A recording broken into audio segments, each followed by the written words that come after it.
Welcome to Inspiration Health Radio, sponsored by Millennium Physician Group. I'm Michelle McCormick. Happy 2022. Gosh, wow. One of my favorite Dr. Seuss quotes is, "Today you are you. That is truer than true. There is no one alive who is youer than you." That, to me, says so much, and that's what we're going to talk a lot about today. Staying motivated and being healthy is really hard, especially when we're taking care of others, but we really want to focus maybe this year on how you can take care of yourself. Today, we're going to talk about making this your you year. But first, Millennium Physician Group is a leading comprehensive independent physician group in Florida with more than 600 healthcare providers at 150 locations in 19 Florida counties, serving nearly 500,000 patients. Millennium Physician Group, your connection to a healthier life. Learn more at millenniumphysician.com. Connection, innovation, inspiration, health. Each week we talk about the healthcare issues that are important to you, inviting providers and experts to inspire you to take control of your healthcare decisions. Join us right now for a healthcare journey as we work together to achieve the best health outcome for you. Well, you know, the pandemic, it's still here. 2 years later, our health is being questioned everywhere we go. A simple cough or a sneeze still makes people uncomfortable. Are masks on or off? Do you booster? Do you not booster? How do we stay healthy in the new you year? So we're going to talk a lot about that. We have a lot of stuff we're going to cover. We're going to talk about resolutions. We're going to talk about being active. Our guest today is Millennium Physician Group's Dr. Kellen Gower. He is a family medicine and sports medicine physician located at our office in Brooksville, Florida. So, Dr. Gower, Happy New Year. Welcome to the show. Thank you for having me, Michelle. I really appreciate it. Well, it's great to have you here. I know you stay very busy, and I know you have twins on the way, so congrats on that. But give us a little bit about your background. Tell us more about you and your journey to being a physician in Brooksville. Yeah, so it's kind of funny. Everything kind of has come full circle, especially recently, and especially as you mentioned with the twins on the way. So I grew up in a small town in Tennessee, about an hour south of Nashville, a small farming community. Grew up on a horse farm. I always tell people, our town had more hay bales than actual people, and then one half of the time working stoplight. I grew up playing sports, football and baseball primarily, suffered my fair share of injuries growing up, which kind of led me into medicine and getting me exposed through that avenue. I ended up going on to undergrad at Middle Tennessee State University in Murfreesboro, Tennessee, and then ultimately the University of Tennessee for medical school. Like most family docs, I couldn't decide on what I liked because I liked everything so much. I loved being a Swiss Army knife. If I was on my pediatric rotation, I wanted to be a pediatrician. If I was on surgery, I wanted to be a surgeon. If I was on internal medicine wards, I wanted to be an internist. If I was in the ICU, I wanted to be an ICU specialist. And that's kind of the calling of all family docs, is you like doing everything. And ultimately, I ended up coming down to Bayfront Health in St. Petersburg, Florida, for residency, where they had a combination program where you could do sports medicine in addition to your family medicine training. And so I got a lot of good exposure there. I was able to cover high schools, go ahead and get started with a great family medicine background and training there. And then ultimately after that, I went on and did the sports medicine fellowship at the James Andrews Institute in Birmingham, Alabama, where we covered the University of Alabama, Auburn, Troy, all the professional athletes, and including mom and pop, owns the grocery store down the street. I think we covered over 50 or 60 high schools when I was there. So really as deep dive into the sports world as you can possibly get. Mm-hmm. And then ultimately when I met my wife in residency, she's from Ocala, and her family actually still lives in Brooksville. And so the big, large Italian family, I never stood a chance about going back to Tennessee. We were always coming back to Florida. So yeah, we moved back here and haven't looked back since. That's awesome. Yeah, we're very excited to have you on the Millennium staff, of course, especially with your unique qualities between the family medicine and the sports medicine, and really making a great combination of the two. So it's funny you say you're from south of Nashville. I was just there in the fall in a beautiful country, gorgeous outside of Nashville down there, and really a lot of hiking and very active area. Oh, yeah. Tennessee, if you've never been, it's got three very distinct areas. You've got East, Middle, and West Tennessee. And in the East, you've got what are true mountains. Mm-hmm. In Middle Tennessee, you've got what my father-in-law calls hills.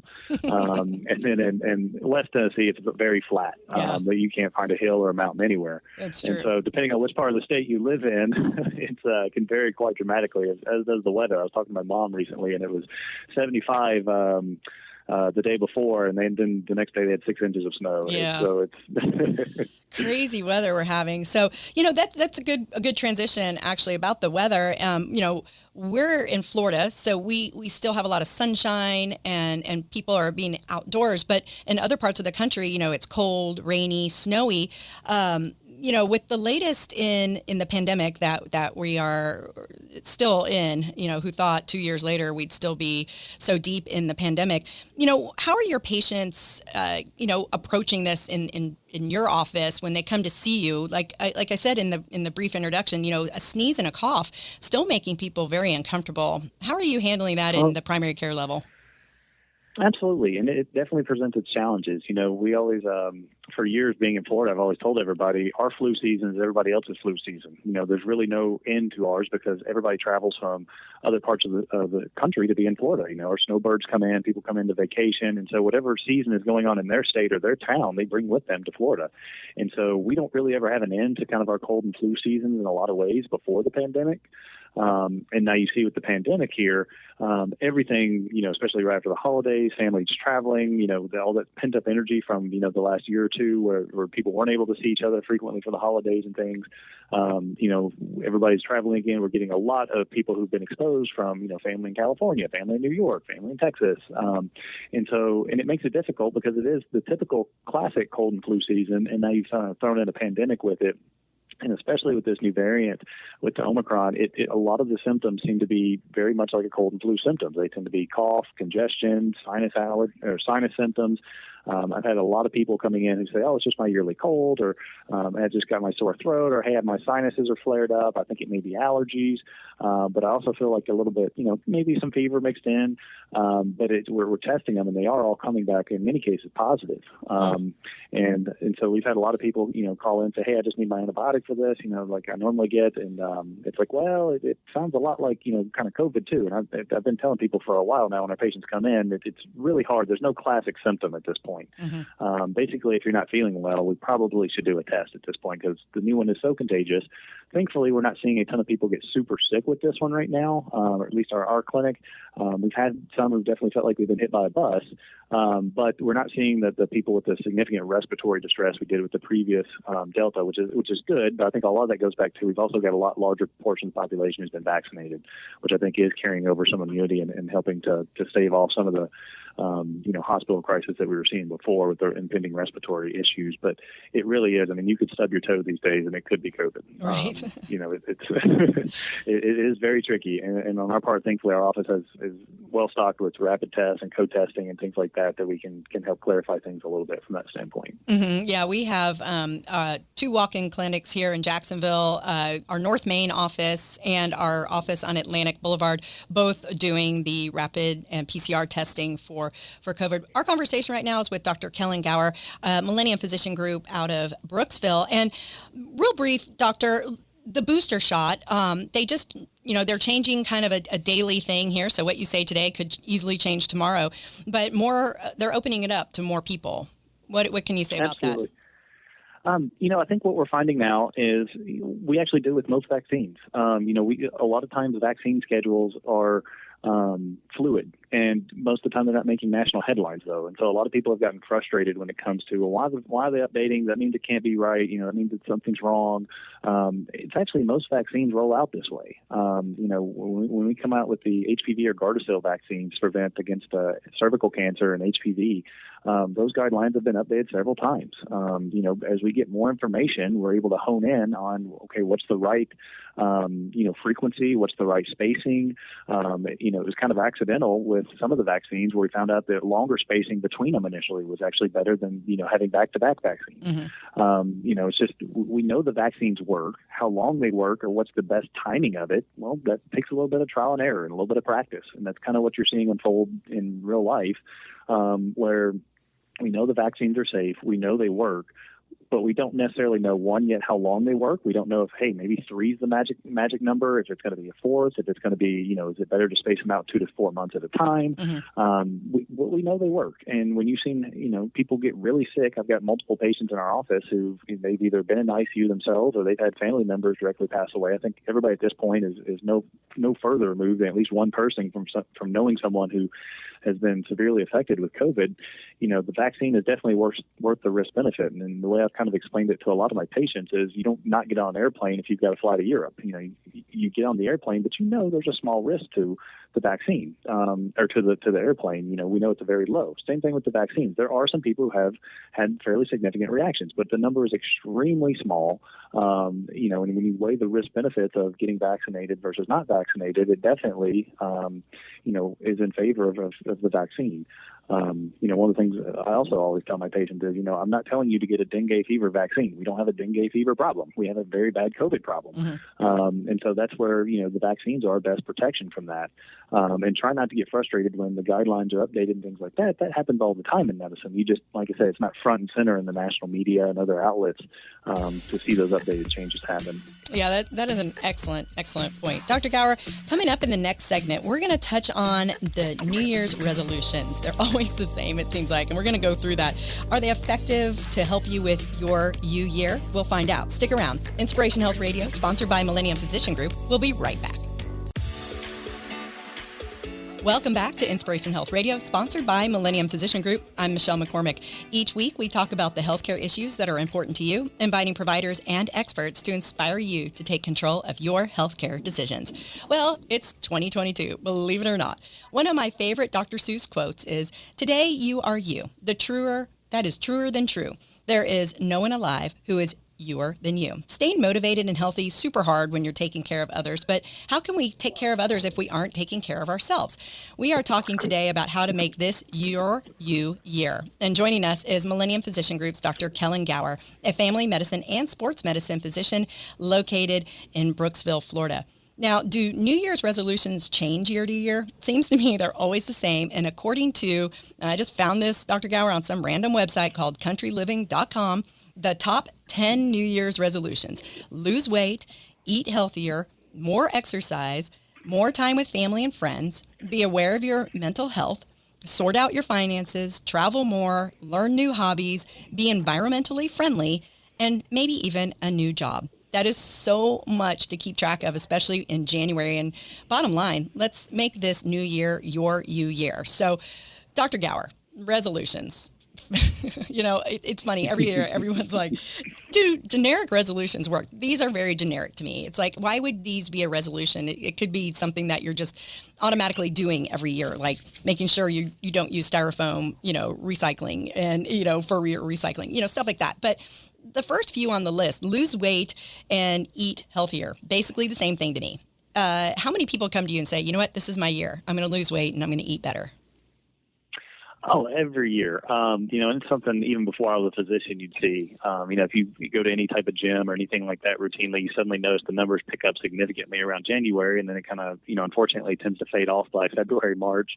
It's a very common problem. And like I said, I think one of the reasons we see it, particularly in January, is coming right off the holidays. We've all gone from Thanksgiving to Christmas to all the baking and the goods, and, our schedules are busy. We're not getting that chance to get any exercise in. And so we all kind of feel a little bit of that Christmas hangover and sluggish. The first thing we think about as the new year is let's open a new chapter and let's get started. And I think it's a good time to reprioritize things for sure. I don't know if I can get through all 10 of those items on your list. But, it's definitely a good time to prioritize your health, your mental well-being, as we'll talk about in a little bit. It's definitely a good time to kind of hit that new chapter and kind of get out of the constant grind and everything that the year before has been and kind of the summation through the holiday season. Yeah. There's definitely some gluttony that comes along with December. And, it's like, I put on a couple pounds and I really fast want to get them off, which can be dangerous to your health, as well as like fad diets. You want to touch on, some that you might see from your patients? Yeah. So, fad diets have been around for, as long as social media, the internet, TV has been around. The obesity epidemic is real. When you look at the health charts for the nation, going back to the 80s, to the 90s, to the 2000s, they keep having to update the color schemes on them. They just get darker and darker and more red and more purple because, most of the country these days has gotten where it's, very obese. And that goes back to a lot of issues as to why that is. But it really comes down to our diets and our exercise level. Everything in today's world is very set up to be a convenience and fast-paced world to where, our diets are definitely one of the things that struggle with, and then our exercise level has definitely changed. You think about our forefathers. They had to, if they want to build a house, they got to go out and cut the logs and strip the wood, and if they want food, they got to go out, plant the garden, do those things. You want to go into town, you got to hitch the horse, and nowadays you can go down and do all those things within 20 minutes in your car and hit up a fast food restaurant and go home, and everything's kind of done for you. And so it really puts a lot of strain on what our bodies were originally designed to do. Today's world, sometimes we kind of lose track of that. And so it's really important to be sure that you're, like what we're going to talk about, where you really get back to focusing on your overall health, getting that 30 minutes a day in, 5 times a week of exercise and things. But one of the caveats of this is we've traded that in for these quote-unquote fad diets. And that's really where, we're always looking for that miracle pill, that magic bullet, like, if I just cut this out. When we start to look at the big picture in terms of macronutrients, we look at proteins, we look at fats, we look at carbs. A lot of the things we don't need comes in the form of carbs. Your body does not actually need to run on carbs. And so that's one of the big new fad ones, keto diets, intermittent fasting, that people are tending to focus in on right now. And like everything else in life, it's a balance. You got to have a little bit of this, a little bit of that. And so the fad diets, whether it's the Atkins diet or any of the Mediterranean diets, we know, bottom line, when you go to eat something, there should be a test you do in your head. Is this real food? That's what I tell all of my patients. It doesn't matter so much the diet, what you want to call it, but when you look at the food, you want to be able to tell, where did this come from? Our friend's daughter was over the other day and she was eating cheesy puffs, and in my head I'm like, where's a cheesy puff come from? Right. I don't know. Right, a machine somewhere. If you have to really stop and think about where this comes from, you can't just look at that. Oh, it comes from that plant, it comes from that garden, it comes from this animal or something like that. Like, fairly simple. The further you get removed from that, the unhealthier it really is for your body, because there's been a lot of processed things added to it for flavoring or for storage. And so that's where we start to run into trouble, especially nowadays, is all the extra stuff that's added to it. And that really goes back to a lot of the difference in, where we're at now with this obesity epidemic versus, where things were 40 years ago, 50 years ago. It's really gotten to the point that, even if you look at our country, the lower the socioeconomic scale, the more obese somebody is. But if you go to other third world countries, if you're lower on the poverty scale, they're actually really thin. The ones who are healthy weights and bigger weights are actually the super rich. And so it goes back to a lot of our foods that we have in our country for our underserved tend to be more sugar-rich, carb-dense type of foods. And so that's one of the things that I really stress with my patients, is trying to get back to, it doesn't have to be expensive, but, getting back to more real foods, natural foods, vegetables, fruits and vegetables, lean meats, proteins, fish, chicken, those type of things, and trying to stay away from some of the more processed things. Yeah, Dr. Gower is a Millennium Physician Group out of primary care. He is a family medicine and sports medicine physician located in Brooksville. Now, Dr. Gower, it's also about lifestyle changes, really wanting to make that change and maybe producing a new habit. How do you, talk to your patients about actual lifestyle changes? Very good. I usually start with keep it simple. I'm a simple guy from Tennessee, and the more complicated you make things, the harder it is for me to think about and the harder it is for me to follow through with. And so I try to keep that same approach with my patients. I always tell people, you can go out and you can be on the world's craziest, best diet. You can have this crazy new exercise routine you want to do. But if it's not sustainable for you, it's not going to be in the best long-term interest for you. So I always have folks, when we start looking to make lifestyle changes, one, start with baby steps, slowly build up into it. One of the things we always want to make sure of is that, when you're getting into some of these new lifestyle things and you're wanting to start some new exercise routines, make sure that you're slowly building into it so that we don't get injuries, because we know when you get an injury or setback or something's hurt, that far less likely that you'll get back into it in the future. So I always have my patients start with, hey, let's start, when it comes to your food, let's try to cut out sugary beverages first. Let's not even talk about food yet. Let's just try to get rid of the sodas, the sweet teas, Kool-Aid, Gatorade, all those things with the extra sugar. Let's start there first. Let's try to slowly decrease a little bit in terms of proportions that we're eating. When we start with exercise, if you've never been in a gym before, I don't want you to go to, the bodybuilding gym down the road and be working out with Arnold Schwarzenegger. That's going to have you intimidated. You're not going to be ready for that. And you're ultimately, this isn't about competition between you and someone else. This is about a competition with you and yourself and your health. And so a lot of times I'll have patients start with light cardio, start with walking, then slowly pick it up with some hand weights, then maybe mix in some inclines and some hills with it. And then we'll start to build in some of the weights and the resistance training and things like that. Another very common question I get all the time is, what's better, cardio or resistance weight training? And the truth is, neither head-to-head have proven better than either one alone. But we know when you combine the two together, cardio and weight training tend to be better than either alone.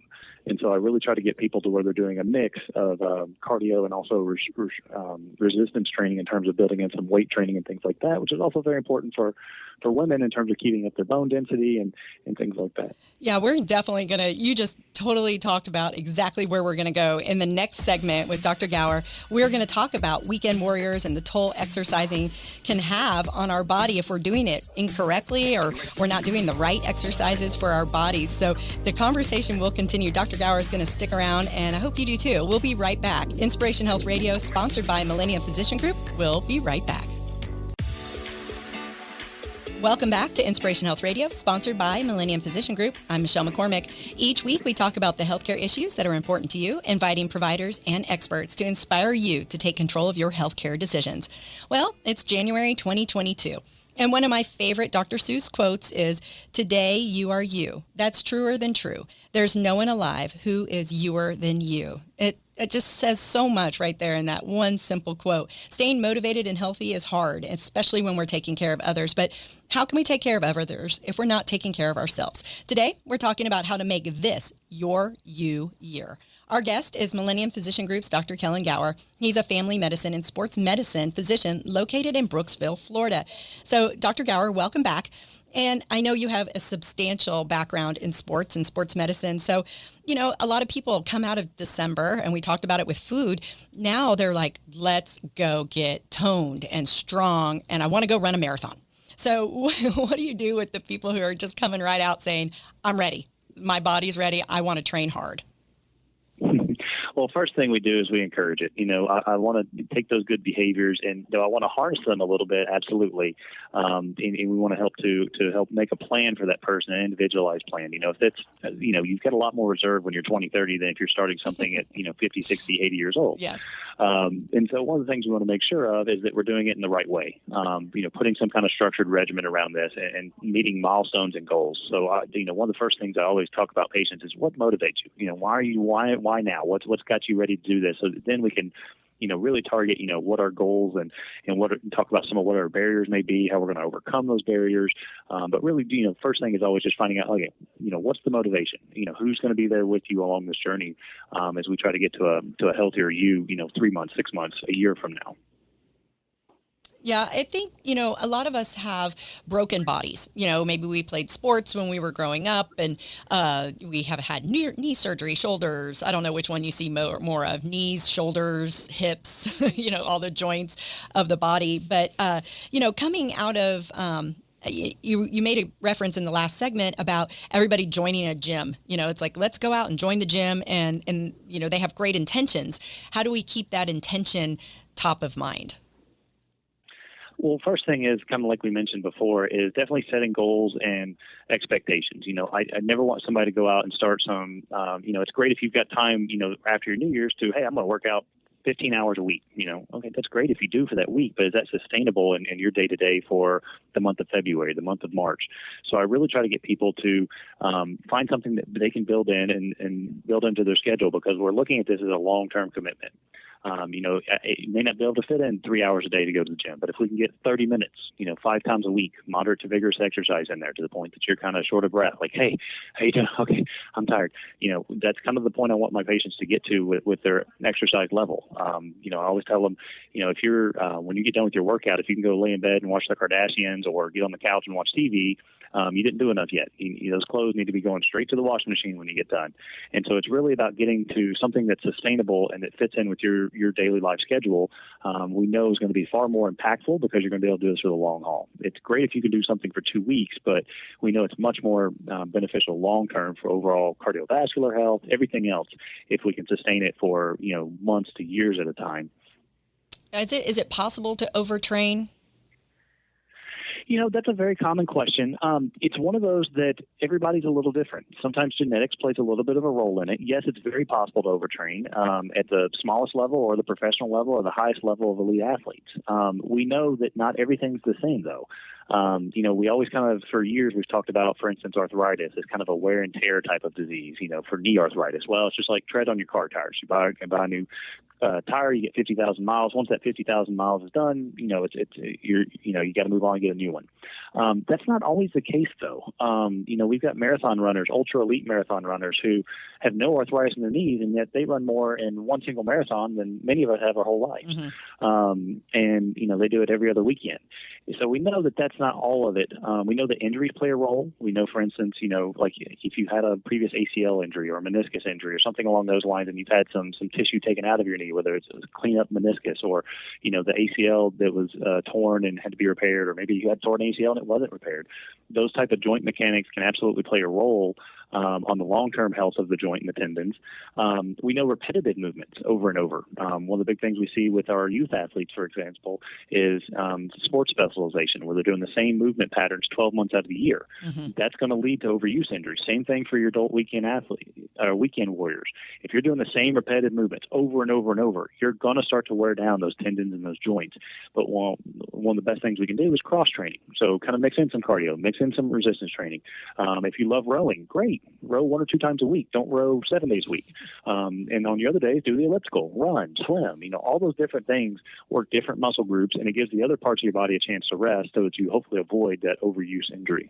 What do you think is in your practice, sports medicine, and you're not a surgeon, right? You tell us in your practice, at what point do you have to refer someone to surgery?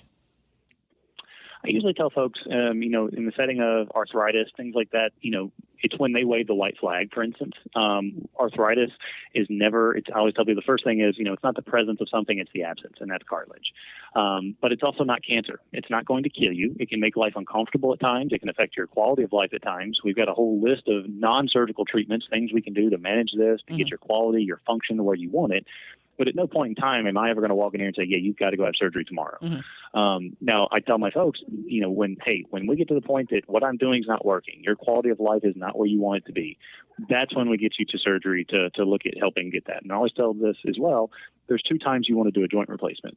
You want to do it when your quality of life is not where you want it to be. You don't want to do it so early in life that you don't get to enjoy it, because many of our replacement surgeries and things like that make a huge impact in people's lives. But you don't want to do it so early in life. You have to do it twice. We want to do it one and done is the best alternative. Now, sometimes life doesn't work out that way, but, we don't want to do it so late that you can't enjoy it. We don't want to do it so early that we have to do it a second time. Yeah. And then obviously big structural injuries, acute things, you tear your ACL, we need to get that fixed, things like that. That's when I refer off. But for many of the chronic, aches and pains and things like that, there's a lot of things we can do well short of surgery. But then there's a time and place. Just like everything else, you got to have a toolbox with different tools in the belt. Right. Our guest is Millennium Physician Group's Dr. Kellen Gower, family medicine and sports medicine physician with us in Brooksville, Florida. Now, Dr. Gower, the people who are just kind of getting into a new exercise regime and maybe feeling some kind of pain and can't decide if it's skeletal or muscular, at what point does somebody have to say, okay, I've had enough pain, it's now time I see somebody? It's a good question, and it can be tricky sometimes, especially if you've not been used to working out before or used to an intense exercise program. There is delayed muscle onset soreness. So that's basically, when you go to work out, you do a heavy workout, you're going to expect it doesn't hurt the day that you do it. Sometimes it starts to feel it the next day, but that day 2, 3 afterwards is when you really start to feel it. That's kind of the classic muscle soreness that people talk about, that's kind of the good soreness. That's the one that you want to work through. That's the one you want to start working on range of motion again. That's the one when, hey, my legs are stiff and sore today, but if I know I can get back out, get some walking, maybe a little light jogging, it's going to get better. Those things, as your body gets used to the new exercise regimen that you're doing, will improve over the next couple of weeks to months. As you continue to build and progress.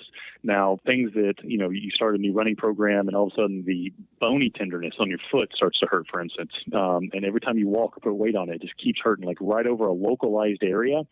that's when I start to worry more about, did we overdo something and cause, real damage to something? Mm-hmm. If it's kind of just a generalized ache and pain all over a muscle group area, that's more, again, that's probably coming from just the new exercise routine. But and especially if it's nagging, if it's not getting better, that's when I also start to worry. Like, hey, I've been dealing with the same problem with my elbow now for 3 weeks now, and it's just not getting any better, even with rest. That's when I start to, okay, we need to look into this a little bit more.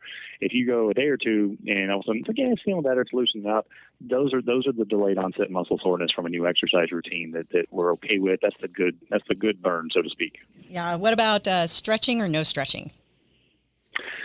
Oh, that is always such a good, fascinating topic. Every briefly. physiotherapist's dream, every trainer, every professional team. It doesn't matter. Every sport, NFL, NHL, hockey, football. They've all got different thoughts on this.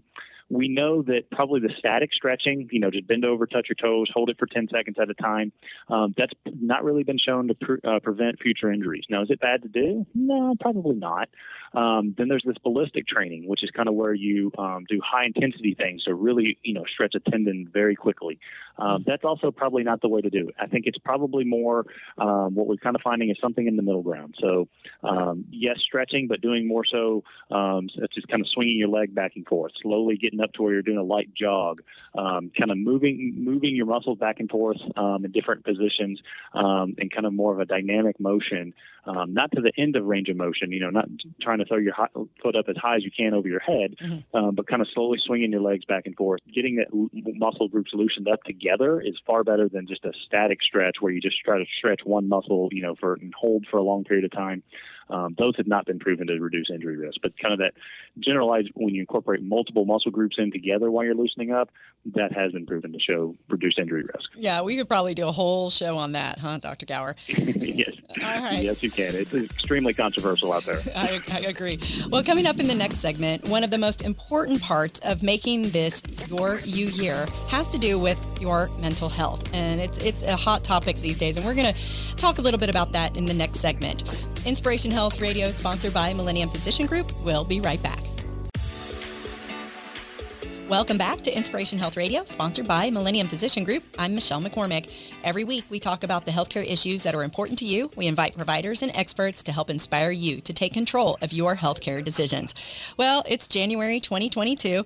My favorite Dr. Seuss quote, and I've repeated it several times, one last time, today you are you. That is truer than true. There is no one alive who is youer than you. And to me, it says so much about you. And I remember when I turned 50, Dr. Gower, that I said, you know what? The second half of my life is going to be all about me. Well, it hasn't really happened that way. But, I try to stay motivated and healthy. And it's really hard still taking care of kids, and we always need to be taking care of ourselves. So we've been talking today about how to make this your you year. And I've been having that great conversation today with Millennium Physician Group's Dr. Kellen Gower, a family medicine and sports medicine physician located in Brooksville, Florida, at our clinic there. We went through earlier in the show a laundry list of generic, as far as I'm concerned, New Year's resolutions. But one of them that has really come to be the topic of conversation, especially during the pandemic over the past 2 years, is our mental health. How are you helping your patients who are really questioning their mental health, or maybe they don't even realize that the stress and the anxiety is attributed to mental health? Well, I think if anything, the pandemic has really shown us, how much uncontrolled mental health we have in our country, and how, we need to kind of work on our resources for patients with mental health. The classic thing is, you get on an airplane, the first thing they do when they talk about safety is, when the masks come down on the plane, the first thing you do is put your mask on before you put on the person's next to you. And our mental health is probably the first and foremost thing when it comes to this. You can't really be of use to anyone else, or family or friends or a good coworker or anything, if your mental health is not there. And it's extremely important. Probably most of the country, to some degree, 60 to 70% of the country has some type of underlying mental health. And so we've really seen it kind of brought to the forefront here with the pandemic. You're starting to see it more and more at different levels of society, whether it's government or whether it's even professional athletes now raising awareness to mental health. It's extremely important. For years, it was always kind of that, skeleton in the closet, or don't talk about type of thing, or my family doesn't, approach those topics, you keep it to yourself, you tough through it. And it's really much more than that. And I think today's society has kind of brought that to a head. And obviously we've seen the outcomes when we ignore it. A lot of my patients, the first thing I tell them is, you can ignore it all you want, but it's going to be like a volcano. It's going to build internally, and then at some point it's going to overflow. And so if we can address it now and prevent that in the future, that's our goal. And people don't walk around and talk about their mental health nearly as often. I have patients come in, they love to show me their big open heart surgery scar, but people don't walk around and talk about their mental health that way. It's a very taboo type of topic for many families, many cultures. And, we're trying to get that to where it's a little bit more mainstream. That way people can talk about it, and get their concerns out there. But definitely the pandemic, with underlying anxiety, depression, bipolar disorders, all those type of things, we're definitely seeing a lot of in our clinic and all over the country, quite frankly. Mm-hmm. Yeah, loneliness, I think, falls into that a little bit too. I know, as we were getting into lockdown a couple of years ago, we couldn't see our loved ones that were in the assisted living facilities, or we were at home quarantining. It was very difficult to interact with people, and I think that also had a strain on mental health, especially for people who are used to being extroverted and out there in front of people and really interacting with folks. That could have had a big strain on mental health as well. I also think that when we were talking in the past segment about, exercising, some folks will turn to that to help with their mental health. Do you see that with patients as well? Absolutely. When I talk to any of my patients about whether it's depression or anxiety, the first thing I always kind of talk about is, there's the normal ups and downs in life. You can have, if your dog dies, it's okay to be sad. If you've got a big test tomorrow or a big corporate meeting, it's okay to be anxious. It's when those things get too high, too low, that they start to affect your quality of life, your relationships, your work, your family. That's when we look to intervene. And there's really three pieces of the pie that we try to bring together in terms of treatment. And I always tell them, you're not going to talk to the sports medicine guy. I may not find a way to bring exercise into this, but, there's a lot of studies have shown 30 minutes, 5 times a week of moderate to vigorous exercise releases a lot of the same neurochemical hormones that our medications do. And for head-to-head trials, for mild anxiety, mild depression, exercise actually beats out our medications. So that's always the first pillar that I try to really reinforce with my patients is, hey, if you're not getting any exercise right now, if you're not getting out and taking some of that time for yourself to get some of that stress relief, through whatever type of exercise you like. People always ask, again, what type of it is best? Whatever you enjoy doing, whether it's rowing, walking, biking, cycling, do what you enjoy doing. But definitely getting that exercise release there, because we know it's going to help with your overall mental state. It's going to help release, so like I said, a lot of those chemical pathways in the brain with serotonin. And then it's also going to help with sleep. We know it has a big important part with sleep, and we know we spend a third of our lives sleeping for a reason. It's the way our brain is able to reset. So building in exercise is extremely valuable. Yeah, I pick yoga. We talked briefly in the break about that. Having just that focus, that breathing, the focus for me. I love to ride my bike. It really does help release some of the anxiety. It gives you something else to think about if you are struggling with some of those highs and some of those lows as well. What other advice do you give your patients that just might be feeling like at the end of their rope even? Well, like I said, that exercise is always the first pillar I talk about. The second one kind of comes into a few things. There's cognitive behavioral therapy, which for some folks, that's talking with a counselor, that's talking with a psychiatrist, that's talking with a psychologist, that's talking to their local priest or preacher. That may be a family friend, somebody that you can kind of unload things to, somebody that you can kind of unload some of your thoughts, bounce things off of.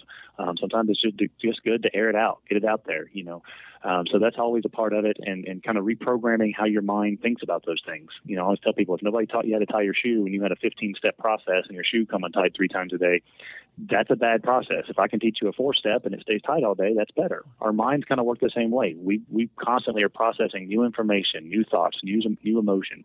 And some things we're processing very well. We do a great job at. Other things, our minds are going through a 15-step process that's, quirky and not doing well.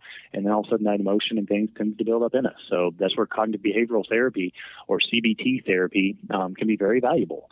The other part of that is, kind of that, like you mentioned with yoga, that mindfulness part of it. We are constantly on the hamster wheel. We are constantly running all the time. Getting your mind a break to be able to get off that hamster wheel, to relax, to get away from everything, is extremely important. And that can be yoga, that can be Tai Chi, that could be meditation, that can be, there's apps on your phone even now with Calm, I think is one sponsored by LeBron James now. I saw a commercial the other day. There's Headspace. I know a lot of professionals and first responders and things who use those apps. They get off on a tough day at work, they put them on in the car, and it may be 60 seconds, it may be an hour. But just to kind of decompress and relax your mind, to kind of hit the reset button and get back to equilibrium. And then the third part is the medications. Yeah, for mental health. Yeah. And you know what? And that might be for somebody and it might not be for somebody else. It really is determined by your physician. So I think that's three very important pillars that you touched on there, Dr. Gower. Dr. Gower is Millennium Physician Group doctor. He's a family medicine and sports medicine physician located in Brooksville, Florida. And Dr. Gower, the information that you've given us today has been so wonderful. We've talked a little bit about everything moving into a new year, and making this your you year is kind of my thing. Is I just needs to focus a little bit more on me, and that way it makes me eat better for my friends and family. So I do appreciate your time today. Any last minute advice you would like to give the listeners? Well, thank you so much for having me on today. I think my biggest piece of advice is it's a marathon. It's not a race. There's no, we're looking long term here. Sprinting out of the gate is wonderful, but if you can't sustain that pace, think about everything you do for the long run. What can I do that's sustainable for me in the long term, so that when the next year rolls around and I'm making my New Year's resolutions, I've got one less thing on that 10 list of things that I need to be doing, because these I've already got built in. I love it. I love it so much. Well, thank you, Dr. Gower, Brooksville, Florida. Dr. Gower is located at 31075 Cortez Boulevard.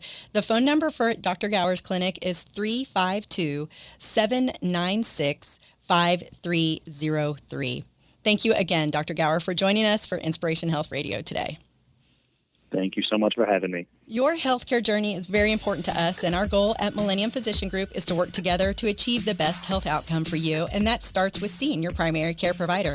Check our website for a full list of offices throughout the entire state of Florida, and find a provider for you at millenniumphysician.com. In good health, I'm Michelle McCormick. Have a great day.